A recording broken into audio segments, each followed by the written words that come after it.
సిద్దిపేట జిల్లా కొమరవెల్లి మండలం గురువన్నపేటలో పోలీసులు భారీగా మోహరించారు. గ్రామంలో మైనర్ బాలికపై అత్యాచారం చేసిన కేసులో ఎలాంటి అవాంఛనీయ సంఘటనలు జరగకుండా పోలీసులు బందోబస్తు ఏర్పాటు చేశారు. గ్రామస్తులు మినహా బయట వారిని ఎవరిని ఊర్లోకి అనుమతించకుండా పోలీసులు అడ్డుకుంటున్నారు. ఈ ఘటనకు కారణమైన నిందితుల ఇంటిపై దాడి చేసిన 9 మందిని పోలీసులు అరెస్ట్ చేశారు. నిందితులపై కఠిన చర్యలు తీసుకోవాలని గ్రామస్తులు కోరుతున్నారు.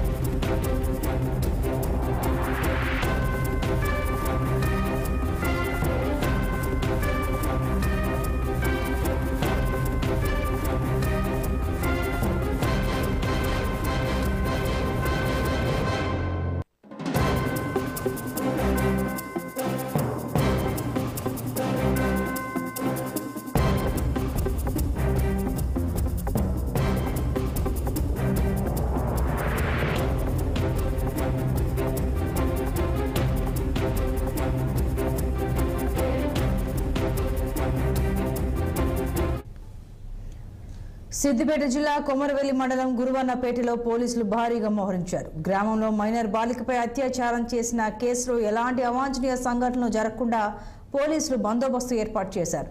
గ్రామస్తులు మినహా బయట వారిని ఎవరిని ఊర్లోకి అనుమతించకుండా పోలీసులు అడ్డుకున్నారు. ఈ ఘటనకు కారణమైన నిందితుల ఇంటిపై దాడి చేసిన 9 మందిని పోలీసులు అరెస్ట్ చేశారు. నిందితులపై కఠిన చర్యలు తీసుకోవాలని గ్రామస్తులు కోరుతున్నారు. మరింత సమాచారం మా ప్రతినిధి స్వామి అందిస్తారు.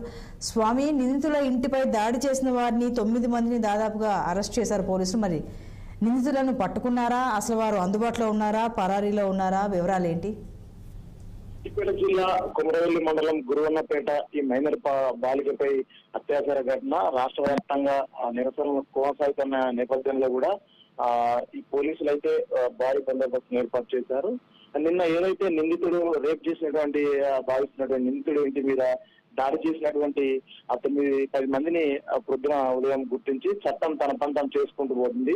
ఎవరు కూడా చట్టాన్ని లోబడి పనిచేయాలి, చట్టాన్ని చేతిలో కోరు తీసుకున్నా కూడా కఠినమైన చర్యలు ఉంటాయని చెప్పేసి పోలీసులు కూడా వాళ్ళని అరెస్ట్ చేసే క్రమానికి వెళ్ళి అరెస్ట్ చేసి తీసుకుపోతున్న నేపథ్యంలో ఒక్కసారిగా గ్రామస్తులంతా నిందితుల్ని కఠినంగా శిక్షించాలి, అట్లాగే వారిని ఉరి తీయాలి.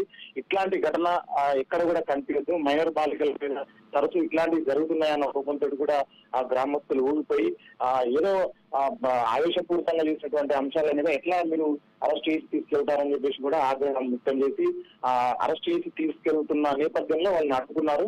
పోలీసులు ఇదంతా చేదాడిపోతుందని భావించినటువంటి పోలీసులు ఆ 9 మందిని కూడా అదే విలేజ్ లో వదిలిపెట్టారు. ముఖ్యంగా ఇది ఒక మతపరమైన అంశానిగా తీసుకురావడానికి సోషల్ మీడియా ప్రయత్నం చేస్తా ఉంది.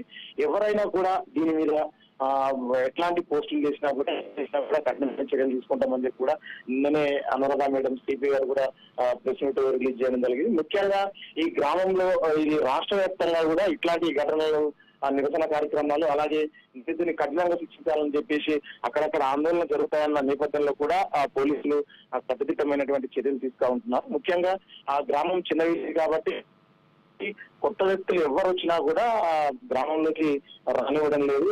గట్టి బందోబస్తు అయితే ఏర్పాటు చేశారు. పోలీసులు అయితే చాలా బందోబస్తు ఏర్పాటు చేశారు. అవాంఛనీయ సంఘటనలు జరగకుండా కూడా ఈ యొక్క బందోబస్తును ఏర్పాటు చేశారు. అదే అమ్మాయిని అయితే మొన్న జరిగినటువంటి ఈ కేసులో అమ్మాయిని చికిత్స చేస్తా ఉన్నారు. అలాగే ఇతన్ని నిందితులను భావిస్తున్నటువంటి ఇతన్ని కూడా రిమాండ్ తరలించారు.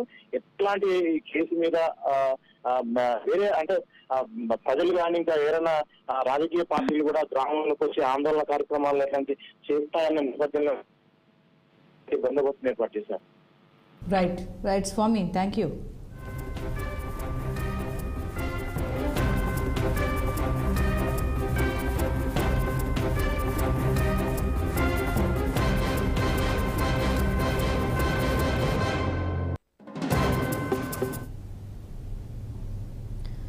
హైడ్రా కూల్చివేతలపై